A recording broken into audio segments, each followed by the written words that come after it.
Nick. What's up? Nicholas, Were you about to say? good morning. Were you about to say something right before we went live? I was going to say, do you want me to click go live? No, I got it. Hey, you sit back, relax, man. It's I earlier love for this. you. It's earlier for you on the West Coast. It's 7 So a.m. yeah, I'm hoping here over the next hour, just like Robert, we're gonna wake you up, and we're gonna wake Bob. everybody up on another live edition of Could Be Wrong. It's an old school episode. It's just you and me.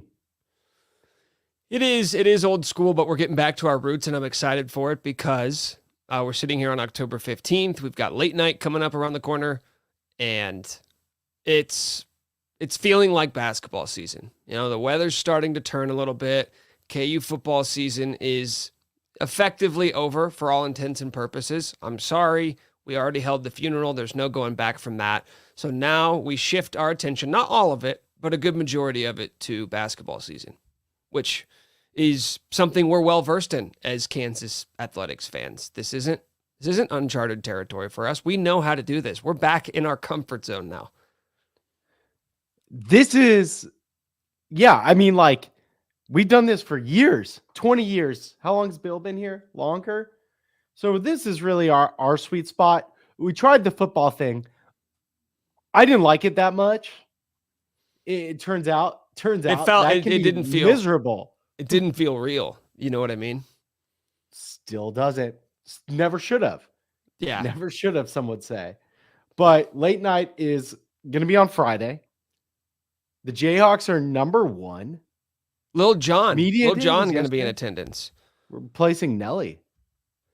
Which I actually believe to be an upgrade in terms of the vibiness. Like, I know that Nelly has more hits than Lil Jon. Maybe. I don't know. If we really went side by side, I think that's more of like us as 90s kids being nostalgic.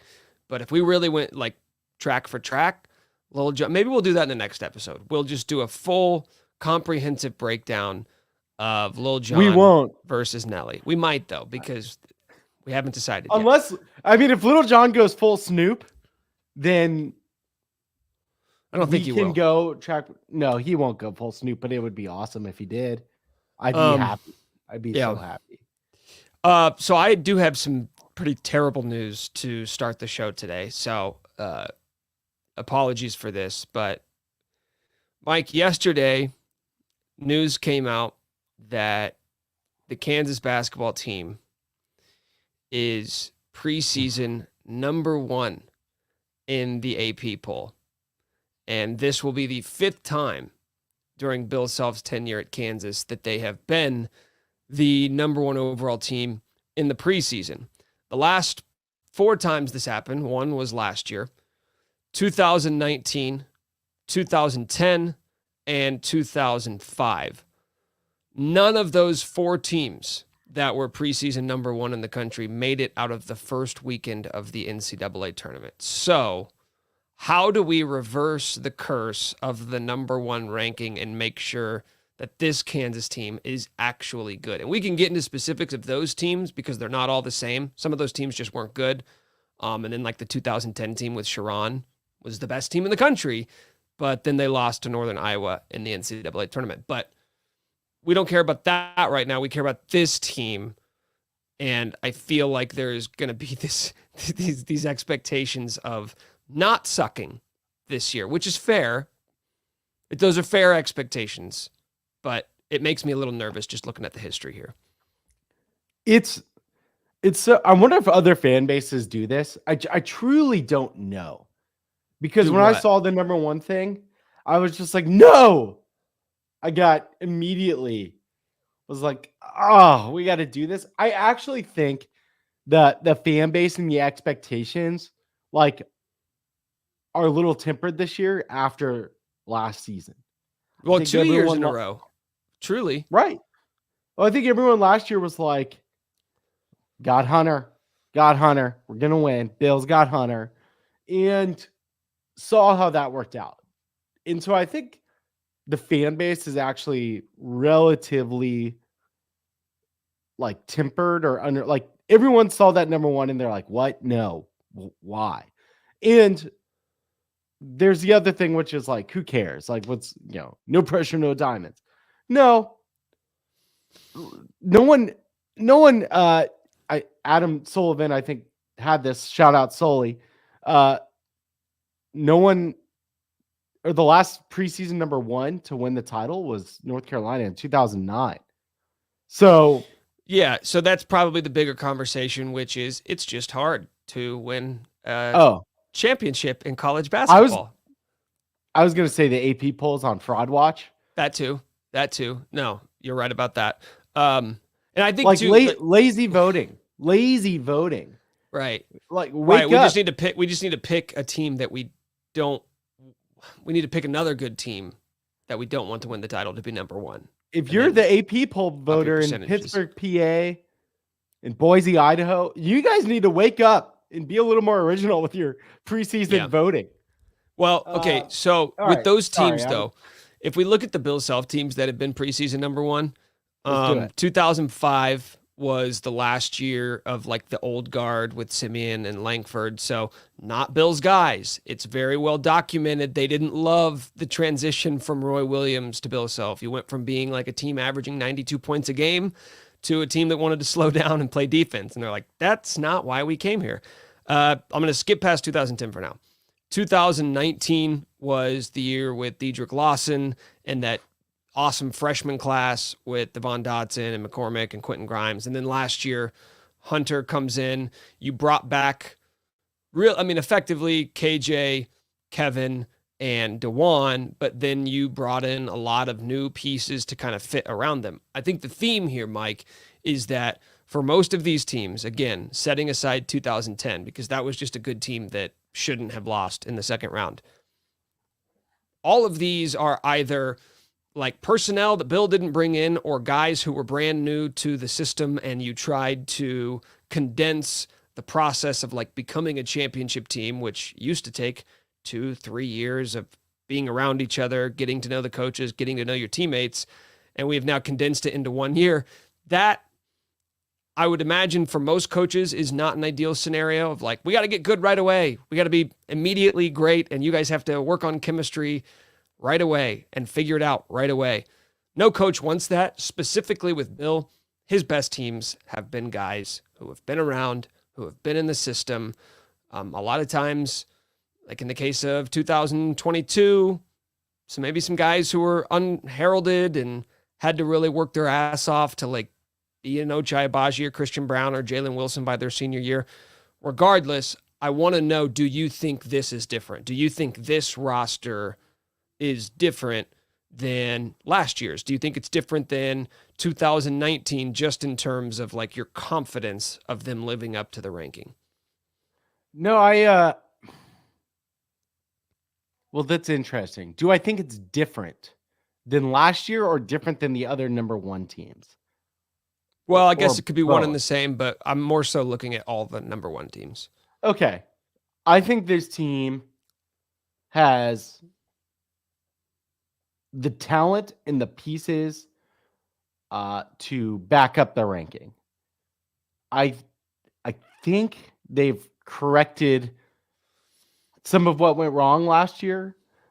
However, I still don't think they're the number, like, I wouldn't have voted them number 1 because of what you just said. Like, it just takes a little bit of time, and we kind of know who DeJuan and KJ are. To me, this is a top 5 basketball team with the talent to make a real run and maybe be worthy of a number 1 overall or number 1 team. So yeah, I think it's certainly different than last year. It should be different than last year. Something has gone horribly wrong if not. Because when you start looking at last year, it's like, man, they had no depth. And now they have depth. Yeah, I mean, they're definitely, if we want to start with that as the barometer, they're definitely better than last year. I agree with you on that. I also think college basketball is interesting because unlike college football or the NFL, it's harder to watch other teams. Just is. If you want to be just a college football junkie, aside from just being a fan of your team, yeah, it's really easy to lock in on a Saturday and watch all the best teams. NFL, Red Zone, you can watch everybody. College basketball, it's like, are you locked in on Mondays? Are you locked in on Tuesdays? Are you locked in on Wednesdays? Are you locked in on Saturdays? Big Ten, Sundays. It's much tougher to get a pulse of every single team that you need to be paying attention to in college basketball. So I think we have a tendency to just hyper focus on our team, and you kind of forget about the fact that like other teams have flaws too. Unless there's like a Gonzaga or Baylor in 2020 or Kentucky in 2015, there's generally no team that you look at and say, oh, they're unbeatable. Oh, we're never getting to that level. We just kind of watch our team game in and game out, and you'll see them have a snoozer against West Virginia or UCF, and you'll say, uh-oh, sky's falling. Whereas, like, yeah, is Kansas the number one team in the country? Maybe not, but I don't know enough about any of these other teams to say definitively, oh, they're better. That team is better than who Kansas is. Like UConn last year, Eli in the chat is asking why you have 2 copies of these this is strategy tabletop party games. This is what happens, Eli. This is what happens when you consolidate with another human being. You know, you get 2 games of sequence. Yeah. You get 2 of a lot of things. We have 2 toasters. You know, we have 18,000 cereal bowls, but then there are some things that we have none of. Like, yeah, go ahead. You can throw out a toaster. That's my advice. Well, I could throw out a game of sequence too, but I don't know when I'm going to need an extra one. No. You keep those two games of sequences.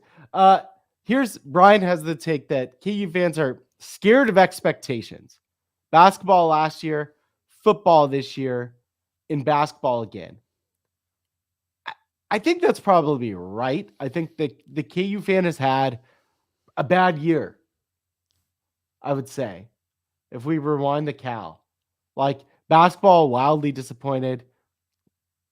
You get the guaranteed rate bowl, then expectations go crazy high for football, and the bottom as is customary for any team who wins the guaranteed rate bowl. It's like a rite of passage, like win the guaranteed rate bowl and then rise to national prominence. That's the path that so many elite programs have taken. Oh, we lost our whole staff. I think we're gonna win the Big 12. I actually have an issue with that take because we cannot let the failures of Kansas football this year sully our reputation as being an elite basketball school who is expected to win and compete at the highest level every single year. We can't do this. Actually, everyone needs to keep their composure, remain calm. This is kind of when KU basketball is at its best, right? When October 15th hits the calendar and everyone's like, yes, I'm going to watch a scrimmage on Friday that the players don't care about. And Bill will get real mad during the broadcast. And I'm going to laugh at Bill getting pissed at the guys for not guarding. Yeah. That's our sweet spot. So do not let this guaranteed rate bowl in football season sully the Jayhawk basketball program. We cannot be burdened by what has been. Yeah. So look, let's get into the roster a little bit. Or yesterday was media day. So we want to hit on media day and what Bill said a little bit. Fieldhouse renovations we got to touch on, and we'll pop on to football at the end. In a great take from Sully here, we do need hoops and football to fight at Wesco. We need a Morris twin to throw a football player down the stairwell. That's how we win. Oh, we need to bring back the same basketball. We can't use current players. Who would be the Morris twin in this scenario? Good question. Who would be the player that throws someone down the stairwell? This is the problem. This is the problem with this roster. I'm gonna poke holes all over this roster, and the number one hole is I don't know who the asshole is on this team. That remains to be seen. I can guess. Well, I can guess too, but I don't have much to draw off of. And I think it would be unfair. Hunter. No. Hunter's the troll. There's a difference between being a troll and throwing a football player down the stairs at Wesco in broad daylight on a school, on a weekday. Think about this. Trolling hadn't even been invented the last time the basketball and football team got into a fight. The word trolling didn't mean anything. If you would have asked Markieff Morris what a troll was, he would probably have said like some sort of mythical creature that lives under a bridge. You know? So it's not the same thing. I think he would have said, "What the fuck are you talking about?" AJ Storr is a candidate for throwing a player down the stairwell. Is he? Or yeah, is it just because he likes to shoot the ball a lot? Yeah. That's all we have to go off of. He's just not a passer. That's gonna go in line with that. KJ Adams has the physical capabilities of doing that. Too nice. What about when like KU was playing Marquette in Maui and Curtis Townsend and Shaka are in a fight and KJ came like running in? He won't start it, but he might finish it. Yeah, that's true. I'm pretty sure, by the way, that like Shaka was saying like, "I'll fuck you up, old man," and KT was saying like, to Curtis Townsend, I think. Interesting. Those guys were, I think, yelling like basically, "I'll beat your ass" to each other. Like, well, but didn't Kevin McCullough start it? Yes. Didn't he hit a three and then like turn around and say something? He said something, and I think Shaka told him to shut the fuck up or something, and then it went on. Okay, so this started as a bit, but I actually think this is a good starting point with the KU roster. We can talk about like shooting, we can talk about rebounding. That's all great. But there was a quote that stood out to me from Bill yesterday. And he said, when he was asked how things have looked since the start of the offseason, he said, quote, "The thing that stands out to me more than anything is just options. It's a different looking team physically than what we had." So that was a little bit of a concerning quote to hear, Mike, because when you ask Bill, like, what's different? Like, what stands out to you? He didn't say, "Oh, our guys are better. We're more physical. We're more athletic. We have more ball handlers. We have more shooters." He just said, "We have more guys.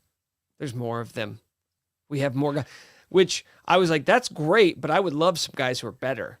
I would love some guys who are better than they were last year. And even if you can't promise me that, then what this team needs this year badly that they lacked last year and the year before, Mike, dogs. I want some dogs. I want some wild cards. I want some dudes who are going to start some shit out there. Because I think this is a quote from 2018, early in the year, when KU did not look good. It was Svi and Devontae and Malik. And he said, we got a lot of nice young gentlemen on the team. Oh, he hates that. And you would think that's a compliment. He hates the worst thing he could say.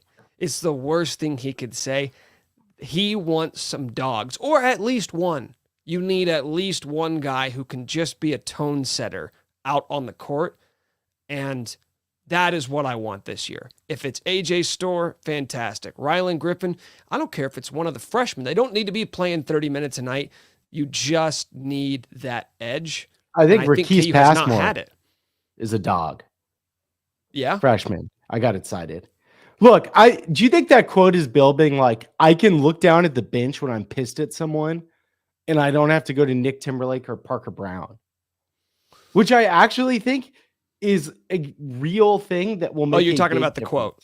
You're talking about I'm talking about the quote, but are you wanting to talk dogs? Like, or and like dogs.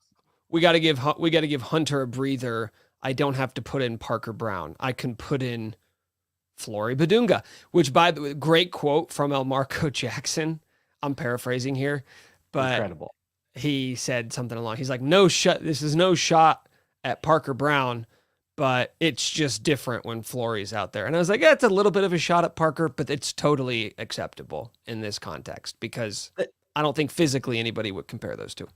That's the biggest. When I think about this team, though, that is like the example that I use is that they've got like 5-star athletic All-American Flory Badunga in place of where Parker Brown was last year. And I think it's a substantial difference in an extremely athletic 5. So I think that will make a big big difference for KU. And the Bill Self, like, nice guy thing reminds me of a story where I heard some story once where like Self was talking to the team and he's like, Sinmi told me that this might be the nicest team I've ever had. And that pisses me off. Yeah. Like something like that. I just think there's so many athletic options that are going to be coming off the bench. And it's going to make a huge difference. I don't know who the fighter is on this team. I don't know enough about Shaq Moore. I don't know enough about Zeke Mayo. I think Rakis has got some dog in him. I don't know about we don't know the personalities yet of this group, but I know that they're a hell of a lot more athletic than this team was last year. Mm-hmm. They went out and got athleticism and offense. And the other thing is, like, my understanding on KU this year is that the offenses look pretty damn good in practice so far. And that's going to be like, defense isn't there yet, but would you rather have a good offense or good defense this time of year? Because last year they didn't have either. This time of year, you want offense because you can kind of scheme around the defense and here's the reason why that answer to me is always going to be offense, at least as long as Bill Self's here, for a couple of reasons. Yep. If you, like last year's team, they on paper had, 2 elite perimeter defenders. Problem was they had subpar defenders everywhere else, and those 2 guys can't make up for the shortcomings of 3 other dudes on the court. But with Bill Self here, if you have offense, you can figure the defense out. Yep. Defense is a lot of effort. It's a lot of want to, and that can be coached. Whereas, like, if you just don't have guys who can score the ball, you're never going to have it. They're not working on your shot form throughout the season. So if you don't have scorers, if you don't have competent offense, if you don't have a guy you can give the ball to with 7 seconds on the clock and he can go and get you 2, you're not going to have that. But Bill Self's one of the best defensive minds in the country. I would much rather start from the jump point of, we've got scorers, we just need to figure the defense out, because I would have faith that you can do that across the course of the year. Yeah. Yep. That's where they're at. I think scoring is truly not an issue. And you look at who they brought in, or you look at the rotation this year, and you go with DeJuan, Zeke Mayo, AJ Storr, then you have KJ Adams and Hunter. So you still have the DeJuan KJ conundrum. We'll see how it goes. If they can make KJ into more of a distributor, which can at least, make him more of a plus offensively. But then you've also got Rylan Griffin. You've got Flory, who we already mentioned, Shaquille Moore, and Diggy Coit. And someone asked Bill Self yesterday about David Coit, and he said, who? He only knows him as Diggy. But these guys can all score. I don't know if they can do much else. Like, we're going to figure out whoever can do a little bit more than score is going to get the playing time. But I just think that this is a much more talented and experienced team than last year. I'm trying to pump the brakes, at least on myself, a little bit about getting excited about what any of these guys, like specifically Shaq Moore, Diggy Coit, and even to maybe a lesser extent, Zeke and Rylan Griffin are going to bring to the table, because I feel like I've been burned. I was burned on Joe Yesufu. We would hear the offseason comments about Bobby Pettiford, and they're comparing him to Frank Mason, and then like Nick Timberlake last year. I don't ever know what these freshmen or what these newcomers are going to look like at Kansas, because it's like, Shaq Moore, you did a great job at Mississippi State. Let's see what it looks like at Kansas, because The expectations of what it's going to take for you to get playing time on this team, a national championship contending team, are much, much different than what they were for you to get playing time on a team that was like fighting to make the NCAA tournament. It's a completely different They ballgame. love Shaq Moore. I'm telling you, Okay. they loved him. All right, man. They loved Bobby Pettiford. He can guard. I just think he's just a lot more experienced than Bobby. And Shaq is, what, a 5th-year senior? Yeah, I think so. Yeah. So, like, he started a zillion games in the SEC. That's your backup point guard. That's the guy that's going to make it so DeJuan doesn't have to play 39 minutes a game, which will make a big difference. Honestly, my fear is with AJ Storr. And it's the Remy Martin type of factor. I guess Diedrich in some ways, but like, will he play in the system? Will he guard? And will he be able to make it work without pissing Bill off? And like, I don't know. Yeah, if we were to do superlatives, most likely to wind up in the doghouse this year, AJ Storr is like minus 300. Based purely off of style of play, based purely off of what he likes to do on the court. I've got it right now, 50-50, even odds. Does AJ Storr come off the bench in the exhibition or like first or second game of the year? Some game where he doesn't start. I think yes, too. Yeah. Because if you look at the history of guys who have wound up in Bill Self's doghouse, if I'm just going like recent memory, Remy Martin, LeGerald Vick, Brandon Green, what did they all have in common, Mike? They were just kind of doing their own thing on offense. They were all skilled. And they would go in and out, right? They would be in the doghouse and then not in the doghouse and then back in the doghouse and then they're out. And it's because it would be like this roller coaster of, okay, we need you. I know you can shoot. I know you love to score, but we need you to play some defense. We need you to like play within the offense. And then they'd say, okay. And then they'll play good defense for a game. And then they're like, okay, I'm back. Now I can do my own shit now. AJ Storr, I feel like, is the prototype. I'm hopeful that because he's a little bit more seasoned, that he understands like what's at stake here. But we said the same thing about Remy Martin, and that took all season for him to figure it out. If he even did figure it out, or if Bill Self was like, fuck it, we just got to let him go. Honestly, this is a great take from Eli. If AJ doesn't end up in the doghouse, I'm going to be concerned. And that does mean KU doesn't have depth. If he's just forced to play AJ through it early, something is going wrong. If he can't punish him with some bench time, we have some issues. Can we go through I want to do a quick little rotation. We don't really have to let's do it. We don't really have to lock anything in, but it's more of an exercise about this roster and like how deep the bench is going to be. Okay, so let's just throw some names out there that even if they're not going to start, they're going to play. We're going to go DeJuan Harris, Zeke Mayo, AJ Storr, KJ Adams, Hunter Dickinson, Rylan Griffin, Flory Badunga. I'm at 7 right now. So let's say you think Shaq Moore is going to be your backup point guard. That's 8. And then where do you want to go from there? Do you want to go Rakeese Passmore? That's 9. Regardless of if you think that's Diggy Coyd or if you think I missed someone and somebody else needs to be higher.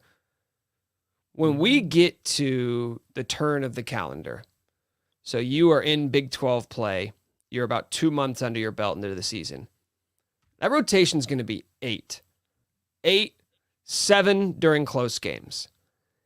And there's one of these guys, whether it's Rakeese Passmore or Shaq Moore, or even like it could be a surprise. It could be Flory. It could be, because we didn't even mention Zach Clemens, right? As like your third big. One of these dudes is not going to play. There is a guy who someone in the chat right now, or you or I, think is going to be a dude on this team who's just not going to be in the rotation. That is going to happen this year. And I'm curious as to who you think that might be. Like, who do you think is going to be the odd man out? The guy who people are excited about and is going to end up playing 4 minutes a game because Bill Self does not play 9-man rotations. I think, and Self said this.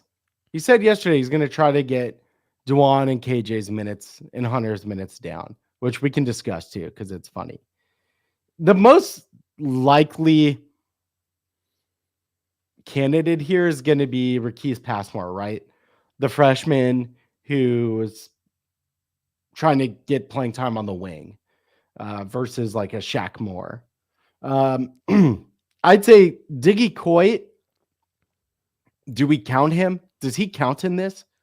Because I'd probably say he's more likely to get cut out than Passmore. I think they could end up. My understanding, if he's willing to guard, like I've kind of heard, he might be the guy that actually starts competing for minutes in December, January. They turn his dial up. I could see that. Well, it depends, like, because it depends on a couple of things here. And the first one to me is Zeke. What is his role on this team? Is he a secondary ball handler? Is he somebody you're going to play off the ball next to Dwan for the majority of his minutes? Or is he more of a backup point guard? If he's a backup point guard, well, then that's easy. Shaq Moore, Diggy Coit, you are break glass in case of emergency players. If you're playing two guards, if you're playing Dwan, okay, 29.9 minutes, if you want to get under that 30 mark, and then you want to play Zeke next to him, well, then there are some minutes for a guy like Shaq Moore. But then again, like, what if AJ Storr or Rylan Griffin are in the doghouse and they're not doing the right things? Well, now all of a sudden you can get a little bit more creative. Maybe that opens up some minutes for Rakeem Passmore. A lot of this is going to come down to what is the preferred style of play for this team. And I don't really think we know the answer to that. So, no, we don't. And I think it depends on really, again, who's willing to do those other things because they have options. Self is talking about like, oh, I got more guys. He can look down the bench. And again, it's not Parker Brown coming in. So I think taking a look at it, Zeke Mayo is ideally going to be basically not your point guard. That I think they tried that right when he got here. They were going to run Dwan and Zeke interchangeably, or when Dwan is out, Zeke could take the one. And I think he knows Bill and the staff enough, he being Zeke, knows them so well that he knew, I'm supposed to distribute. And I think it almost like reverse mind fucked him, where sometimes guys come in and they don't know and they get mind fucked when Bill starts getting on them. So the staff goes out and they bring in Shaq Moore and Diggy Coit after that. And I think part of it is letting Zeke be Zeke, the player that they recruited, off ball, coming off screens, getting open looks as a result. And I think he's been really, really good since they made that switch. So KU will ideally not have Zeke Mayo running point guard, basically, when Dwan's not on the court.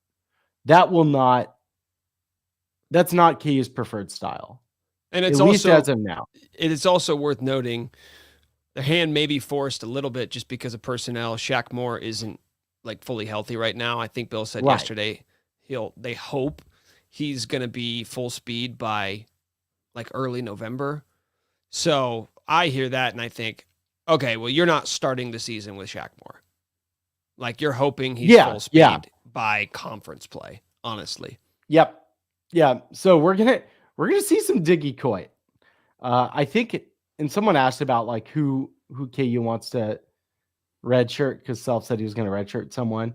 That I think is going to be Jamari McDowell. Shared that with VIP like 2 months ago. I think that's been the plan. I don't know, like if the health situation is going to lead to a change there, but that had been the plan. And so I wouldn't count on Jamari McDowell. So then you're probably looking at Diggy Coit unless something goes different, I guess. But, yeah. Can we go back to Zeke here for a second? Because Yeah. He's been the most interesting player to follow like this offseason. When I say follow, mostly just like listen to what Bill Self has said about him. Because about a month and a half ago, a month ago, Bill did an interview with Bleacher Report, said that he was KU's best player. He had been KU's best player since the start of the offseason. And then he did another interview with Robbie Hummel and Jeff Goodman, where he was going through all of the offseason additions, and he was just kind of going, giving a one-liner on each player that they brought in. And then at the very end, he said, but the guy who probably doesn't get talked about enough, who's been our best player, has been Zeke Mayo. I think he backed off those comments a little bit yesterday in his presser. He was like, he hasn't been as good as of late, but you could make the case that he's been our best player so far. I'm always fascinated by these offseason comments because historically speaking, they don't always mean a lot and they're not always indicative of like what's going to happen. He's a master motivator. He knows how to like push the right buttons, and it may not even be about Zeke. It may be about the guy who Zeke's competing with for minutes, where he's trying to say, hey, I'm going to shower this guy with love. So you need to step it up if you want to beat him. Regardless, I think the one thing we know for sure is Zeke Mayo is not KU's worst player. He wouldn't come out and say this if he's just like the worst guy on the court during these practices. Last offseason, Bill Self's like, Nick Timberlake's been our best guy. Yeah. So I do think it's probably at least partially true, right? That Zeke has been very impressive. Yeah. And this is my favorite quote where he said, quote, what people will be most impressed with will come from the people who understand ball. If you don't really know the game, you might not really notice. Lots of times when he doesn't get the love or the stat, but he's the one who actually made the play. So we need to do this at the beginning of the season. Mike, do you know ball? And if you don't know ball, there's nothing wrong with it, but you have to admit it now that you don't know ball. Because if we get into the middle of the season and me as a supreme ball knower, and I'm very impressed with Zeke, but you're looking at the stat line and you're saying, I don't like it. I don't like what I'm seeing here. I'm going to call you. I'm going to call you on your shit. Are you serious? Are you saying I'm going to lean on stats if I don't know ball? I'm asking. I'm not saying anything. I'm asking. Oh, shots at former KU writers. This is an open forum. Do you know ball or not? Yeah, I know ball. I'm not going to pretend I'm like an expert here that I can break down everything that's going on, but like I would say I am a ball knower. Yes. And that I will not lean on the stat line, though I will use it in a narrative if appropriate. Okay. That's fair. I know ball. You know ball? Yeah, but the way that you're seeming so emphatic about it makes it feel like you're like overcompensating and you actually might not know that much ball. I just said I don't know it like I'm not a fucking basketball but it's more about coach. I'm not a it's scout. less about what you said and it's more about how you said it. I know ball.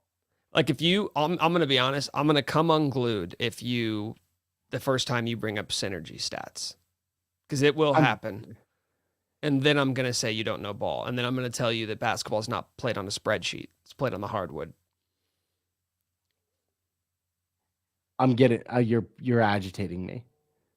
What do you think that mean? All right, what does it mean to you? What will the ball knowers see about Zeke that the non-ball knowers won't?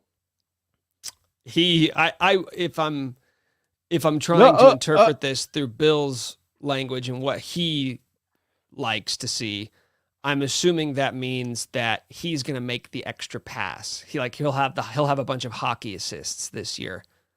The ball's not going to stick with Zeke. He's going to be in the right spots defensively. He's going to be going after a lot of offensive and defensive rebounding.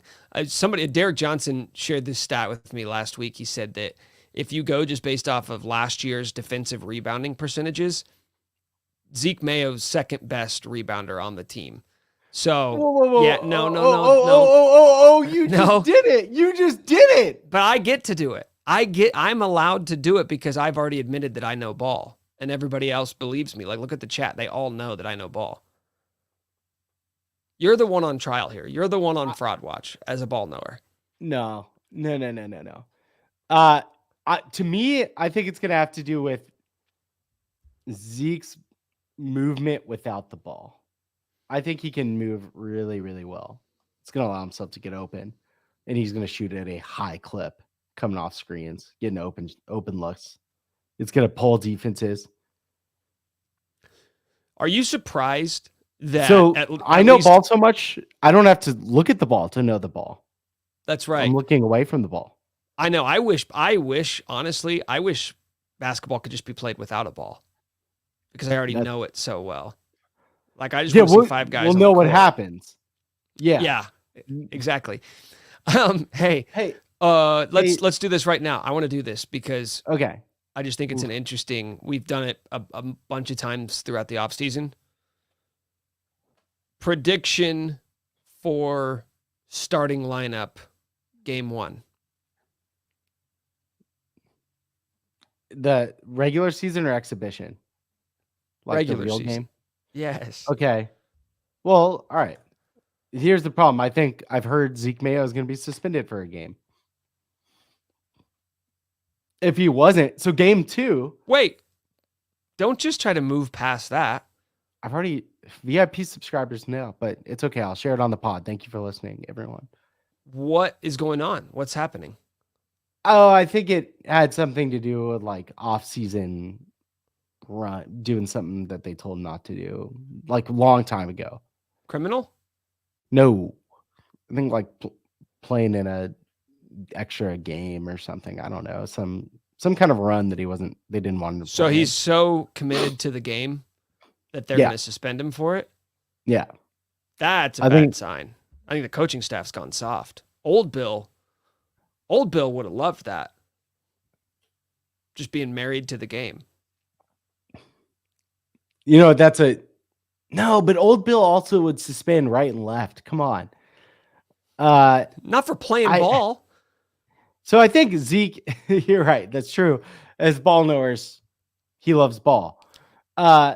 So yeah, like not counting that, I think the starting lineup is DeJuan, Zeke, AJ, KJ, Hunter.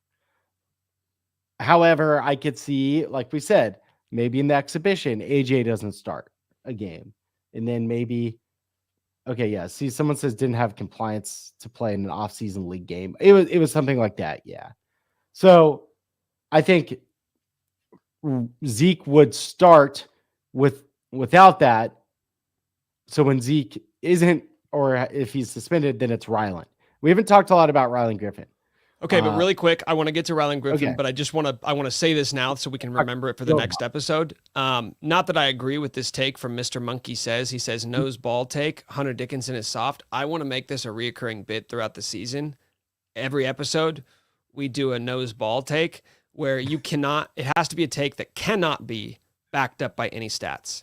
If your take can be substantiated by stats, so good. Then you don't know ball. It can only be takes that are eye test. Only eye test takes, like 100 Dickinson is soft. How do you prove it? You can't.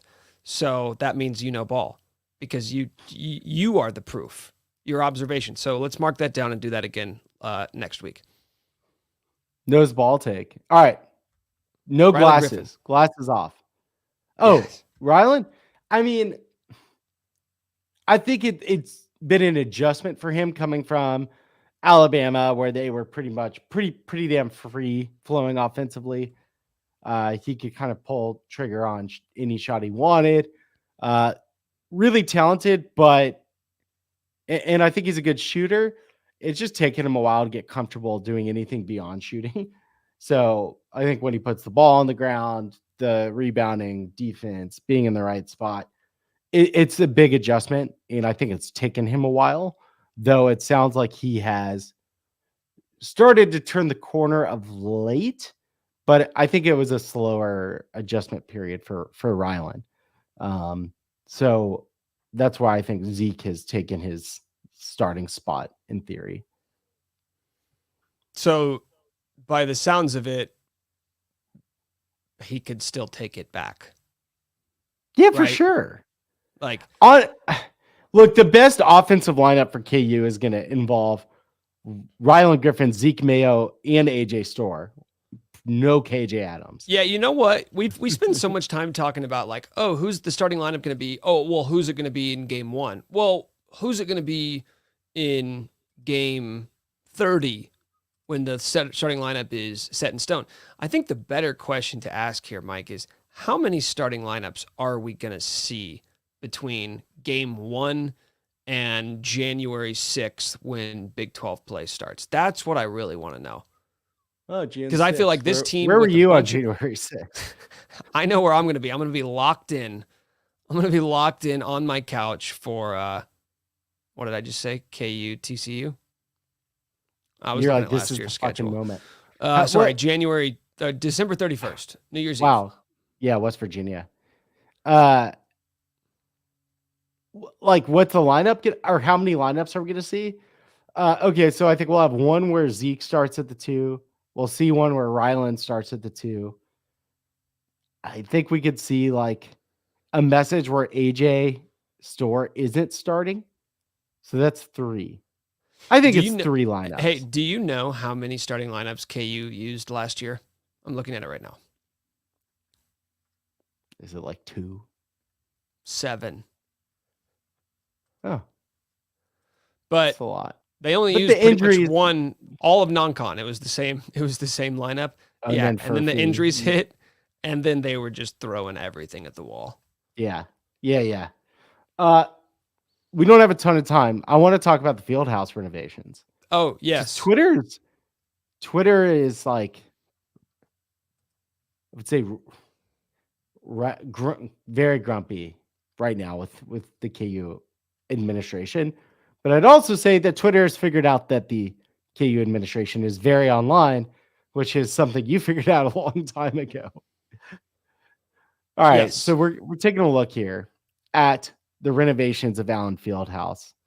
And KU tweeted out a sneak peek of what's to come. There's a picture here in the corner. It says Kansas basketball. There's a screen built into this like wooden room plywood thing that they've put up. And those used to be like the nosebleeds, right? Going all the way up basically to the rafters. Upper corners are gone. There's now either a wood sign or wood in a video board. Yeah. There's a lovely concourse KU tweeted. There's the wood board. It's really a room. Yeah. It's a mechanical. And what is in that room? It's a mechanical room. So I don't like whatever HVAC and plumbing systems and shit like that. So I think they did it to Yeah, you go. I have not been super online for the reaction to this, so I'm just really going off of my own takes here. And when I saw this first one, the one with the entire wall with the Jumbotron, if you want to call it that, built into it, my initial reaction was, okay, we asked for extra video boards and you mocked them up, and then you realized, well, they can't really be that big because the bleachers go all the way to the top. I think that's the point that you should have cut bait and said, yep, this Fieldhouse is just not designed to have video screens in the corner. But you went ahead and did it anyway, and then you matched it on the other side, in the other corner, with the same thing without a video board. It just seems like it was wasted effort. That is my take. It seems unnecessary. I think a lot of people, and I had heard a little bit ago that renovations are going to look, quote, mid. And so I was starting to get concerned. And I'd say the pictures kind of back that up. I don't know if it'll look or feel different. Like there's a chance when it's full, everyone in there will be like, oh, it's fine. It's fine. What they've done here is 2 video boards. Honestly, that's for advertising revenue. Like, and that annoys me. I get KU had wanted to get rid of these upper corners for a while. Bill Self was in favor of this because they were tired of 90% of games, those corners weren't full. and it was agitating to KU, missed revenue probably. And then they were widening the third tier of concourse, right? So they put these mechanical rooms in all the corners. And they're going to say it's a nicer fan experience. Maybe, but I hope this wasn't a decision for, again, more concourse, more revenue, more food stands, concessions. I'm a little concerned as to the motivation behind the renovations, and then it looks cheap. That's these walls look cheap to me, and I don't know if they were like, oh, it's going to look old school. But my concern again is like, you can't fuck up Allen Fieldhouse. It's unfuck-upable. And they might have done it a little bit. So I think here's the issue with specifically Allen Fieldhouse. You have the greatest venue to watch a college basketball game ever. So any decision that you ever make that could potentially alter that building, the greatest thing, the greatest place to watch a basketball game, should come from the POV of, does this enhance or take away from the fan experience when you buy a ticket to go inside that building? Start there. We can get into money. We can get into lost revenue, how to make more money, how to appease donors, whatever. But all of those questions have to come secondary to your moneymaker, which is buying a ticket to watch a game in Allen Fieldhouse, whether you're sitting right behind the bench or you're sitting up in the nosebleeds. The only concern should be the fan experience. And once you answer that question, if you say, okay, does this take away from the experience? No? Okay, then we can figure out how to make money on it. Then we can figure out, okay, can we turn an extra buck on this as well? But you have to protect the reason why people come to those games. Ultimately, do I think this is going to have a negative effect on the fan experience? Probably not. I think ultimately people are going to go to the games and you're either going to pay attention to that video board or you're not. It's probably not going to negatively impact like the experience of someone who buys a ticket to Allen Fieldhouse. 1,000 fewer people. It's 1,000 fewer seats, 15,300. I don't like it when you look at the picture, and you and I were just looking at it. We were just showing it. You can see the room back behind it. Why did they feel the need to have a mechanical room within the court? It confuses me. Maybe they've made these maybe this wood plank that they put in is gonna make it louder. Like that should be something they thought about. There is going to be a new speaker system. Apparently, like they did, it's going to be loud. Okay, but Mike, it was already loud. It was already the loudest. I know. It was all. You didn't need that. But, should not have been the impetus to be like, let's make it even louder. It was already the loudest arena. Then why they put the mechanical rooms in the facing the court inside the building, inside the court. Okay, so now I don't get it. Bigger picture question that you're one of the few people who can probably answer with any level of knowledge. Is KU athletics broke? What's the problem here? Because I see it in football, I see it in basketball, this obsession with money, this obsession with enhancing the arena, the obsession with getting a new football stadium. Like, I understand isolated why you want a new football stadium. I understand why you need to raise money. But I look at how this football season has gone, and I kind of wonder, did you guys maybe worry too much about like fundraising and getting a new stadium and getting money from donors that, like, specifically Lance, that you maybe weren't as focused as the on-field product? And I don't even think that's a hot take that Lance maybe took his eye off the ball this offseason. Look at the results. Like, you're a program builder and you got obsessed with building a new stadium. Basketball, whatever the reasoning is for putting these video boards up, it's clearly not to enhance the fan experience. You are now making decisions that run counter to. It's a small video board. So it seems pointless to me. Micro. And of course, it's not pointless. They wouldn't just do something because they didn't make this decision because they said we have to get an extra video screen in the Fieldhouse. That is obviously not what pushed these decisions. So what is the reason? Is it fundraising? Is it getting more money? What is this obsession with like we need to nickel and dime every fan experience that we have? Is the Kansas Athletic Department broke, Mike? I don't know about broke, but every single college athletic department right now is trying to figure out, oh shit, NIL is coming in-house, right? Like the schools will be able to, they're going to take out most of the middleman, the collective. And in order to compete at the highest level, KU is going to need an extra $22 million every year, every single year. And that is because of NIL changes. Eventually, we're not quite there yet. The problem, or one of the challenges, is that KU also had to take its shot with the football stadium. So now you're going from like $22 million every single year and a football stadium that was first budgeted at $350 million, now up to like $500 million for phase one, probably $650, $700 million by the time it's done. So the budgeting was bizarre.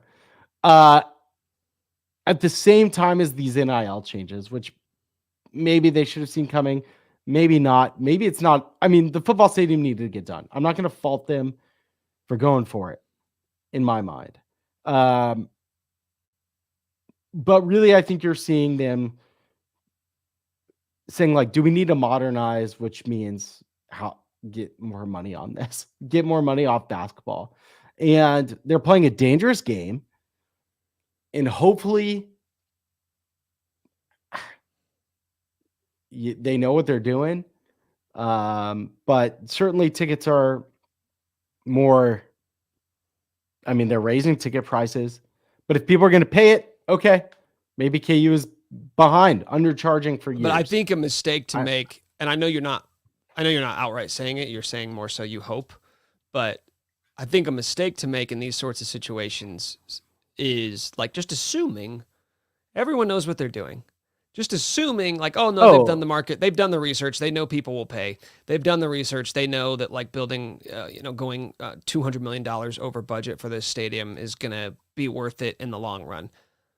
People fuck up a lot in all walks of life at every level. I know, shocking, right? But this is a ball knower take. This is a ball adjacent knower take, that people make terrible decisions. People in very important positions make bad decisions. And this is how shit falls apart, Mike. When you're just like, well, none of these are necessarily deal breakers. They're going for it. They're trying and compounding. Yeah. They're trying to like exist in this new era of college athletics. But when shit does hit the fan and everything falls apart at the seams, and then you look back at it and say, how did we get to this point? These are the little things you'll point to. And you say, well, it wasn't just one thing. It's never one thing, but there's that thing. And then they kind of did this, and then they maybe overcorrected in this area, and then they tried to make up for it over here. And then you look back at it and you say, oh. We could do a whole podcast on, and maybe we should, on the KU Athletics administration right now. And if you are watching this in the administration, get offline, for God's sake. Log off for once in your life. Please log off and go do something. Caring. Stop caring. Go do something that isn't fucking with the Fieldhouse. It's a dangerous game. It's a dangerous game. They're playing it. And right now, every college athletics department is dealing with strain, but they don't get the extra $500+ million strain of a new football stadium. And trying to take a football program from the very, very worst shape in Power 5 and make it competitive and keep it competitive. So it's a dangerous game, and you better hope whenever Bill Self decides to leave that they're in good shape. That's like it's my forever fear. Maybe we do a whole podcast on this. Do you want I to think touch on so. football real quick? Because KU is a favorite playing Houston. And I would love give to, me a Mike. 1 minute. Give me one. Okay. I If don't care. KU wins, KU is a favorite. So I won't Oh, do that. I won't do this bit. I don't really care. I don't care about the Houston game. I mean, I'll watch it, but I'm not thinking about what happens if they win, what happens if they lose. It's more of like win 3 in a row, and then I'll start like entertaining what is still at stake. But like one win to get to what 2-6, 2-5 on the season, yeah. that's not going to do anything for me. You won't be back? This is more about big picture. All I'm concerned with is how Lance is going to spend the next 8 months figuring out how they fucked this whole thing, how they screwed this up. Did you think that you had this schematic advantage that you no longer had with Andy Kotelnicki? Did you think your players were better than they were? Did you not? Like, I do wonder if, like, how much was he obsessed with, like, fundraising and donor and getting the stadium built this offseason, and did that take away from what has made him a great coach? I don't know the answer, but I think it's a fair question to ask at this point, because this is as big of a disastrous season as you could have. I know people would point to the fact that, like, hey, they still have a positive point differential on the season. Well, if only you played Lindenwood every week. I mean, that would be fantastic if you could just play 12 games against a nobody program, and then you'd be eyeing a college football playoff berth. But right now, my only concern is figuring out where you messed this thing up. Because whether or not you want to say, hey, we've been in these games, we made a couple of big mistakes late. If, in a different scenario, maybe KU's sitting here at 3-2, maybe they're sitting, it doesn't matter. It doesn't matter at this point. You got to figure out how this happened and how you're going to come back from it and avoid letting it happen again, because it goes back to the same thing. I'm not saying that this is like the end of the Lance Leipold era, but it can be the end if you don't figure out how to right your wrongs, because it's a disaster of a season. It's probably the worst season of Lance Leipold's coaching career, and it couldn't have come at a worse time. The timing is the disaster. Someone took their eye off the ball, like you said, and Lance has not played the fan base well, which I think is part of the agitation that we're seeing, where you ask and ask and ask. You need to show the love back. And he's a loyal guy. Will be loyal to the people who paid you and built and maybe sacrificed everything to get a stadium for you. So it's a dangerous situation. If the offense looks better again, that's 2 games in a row. And I'll start having at least some faith in that side of the ball if they could have another good showing against Houston, because they were better against Arizona State. All right. That's it. That's our only football talk. There you go. That's all you get. All right. We gave you 55 minutes of basketball, so it's a good trade-off in my opinion. Subscribe, rate, and review. Hulk smash that motherfucking like button. Do it like the rent. Smash like us. The like button. Share us. Like the rent is Help due. We'll be back again next week with some more basketball. And maybe, you know what, KU wins, we'll do 10 more minutes on football talk than we did today. And that's how they'll earn our respect back. Mike, thank you. Everybody watching, listening, thank you. Y'all. We love you.